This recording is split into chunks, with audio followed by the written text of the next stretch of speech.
Hi guys, today I'm going to read for you a book called Jack Rabbit, McCabe, and the Electric Telegraph. It's written by Lucy Margaret Rosier and Leo Espinosa.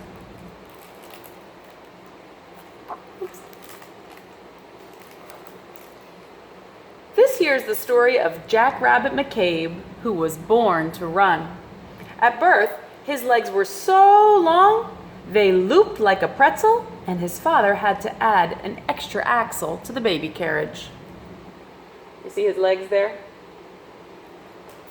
Looped like a pretzel. That's a simile, right?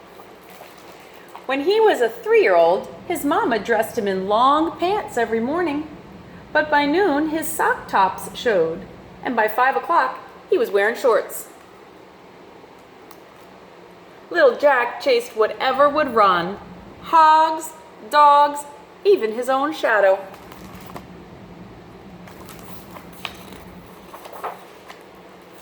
As he got older, he raced trains flying past his house in Windy Flats. For years, the engineers cheered him on. By the time he turned 18, he'd beat every stagecoach, antelope, and locomotive in the territory.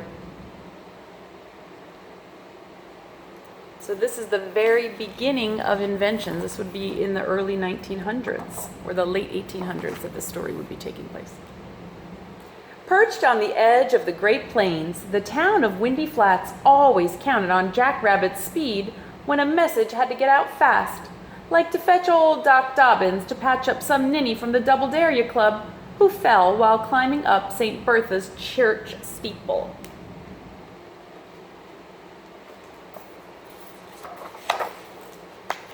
Whenever the sky turned green and twisters bore down, Jack Rabbit rounded up every wandering chick and child and plunked them safe back home. That is the door to a basement. We don't have basements in Florida because you can't build houses that have underground rooms because the land that your house is built on is a swamp.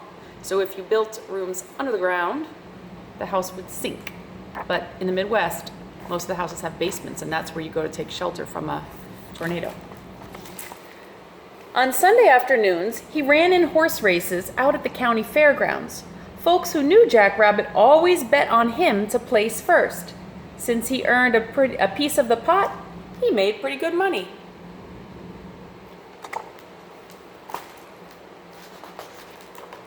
Then one day, something new came to Windy Flats. The electric telegraph. Out east, telegraph wires already crisscrossed the landscape, carrying messages quicker than the mail by using electricity. Each city and town connected by the wires had a telegraph and an operator who sent and received messages in Morse code, an alphabet of dots and dashes. The first week the telegraph company showed up in Windy Flats, there was plenty of talk. "I don't believe any newfangled contraption can carry a message faster than Jack Rabbit," said Mayor Babel. "Nor do I," said Judge Festoon. The telegraph man overheard their boast and said, "How about a race between your fella and this here electric telegraph? Sandy Bluff just got themselves an operator. That's pert near 25 miles as the crow flies." And they're making a deal. Of course, the mayor had no trouble convincing Jack Rabbit to run. "Why, yes, sir," Jack Rabbit said. "I can outrun anything." His legs are longer than this guy is tall. That's pretty hilarious. On the day of the big showdown, folks came from miles around. Windy Flats felt as festive as a flag-waving jubilee. A brass band played, and Mayor Babel spoke. Then the mayor carefully wrote down the same message on 2 slips of paper. He handed one to the telegraph man and the other to Jack Rabbit.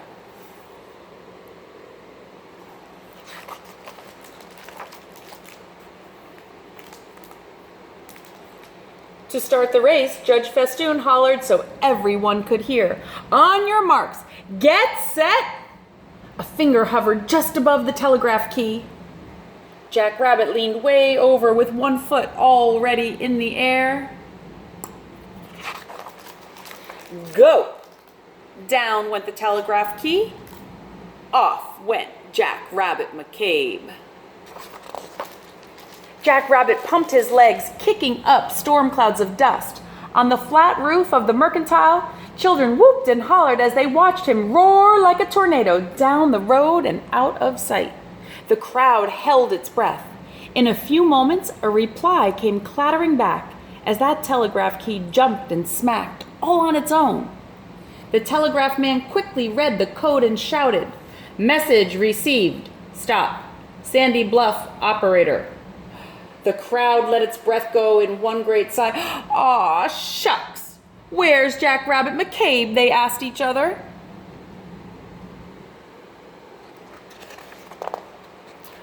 Well, sir, Jack Rabbit ran in record time, 9.5 minutes to Sandy Bluff. But there was no brass band to welcome him, only a telegram tacked up on the door of the depot. It read, as that fine statesman and inventor Benjamin Franklin once said, "Energy and persistence conquers all things. Stop. Mayor Babel of Windy Flats." Jack Rabbit pulled the mayor's message out of his pocket and read it with the Sandy Bluff telegraph operator. "Yep, they're the same. I guess we got beat." Jack Rabbit felt lower than a snake's navel.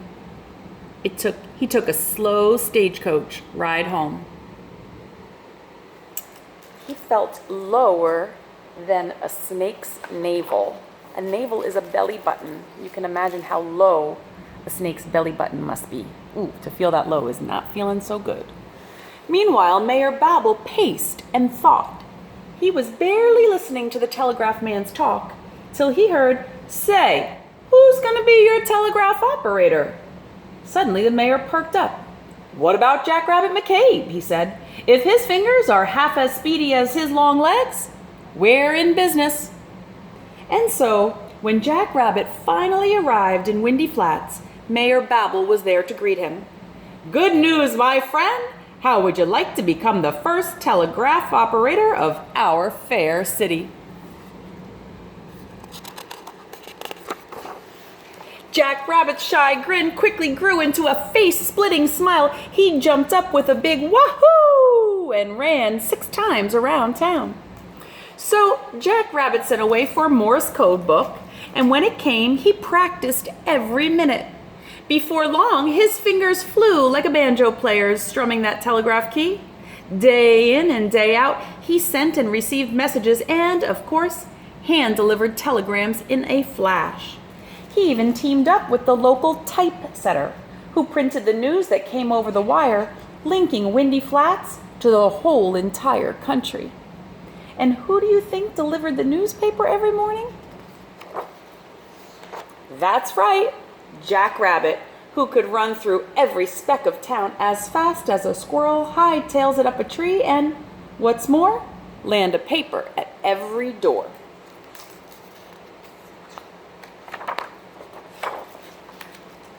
Now, I ask you, was there ever any fellow so all-fired expeditious as Jack Rabbit McCabe? The end. Stop. So this is about a cool invention called the telegraph. They also happen to mention the locomotive, which is this train.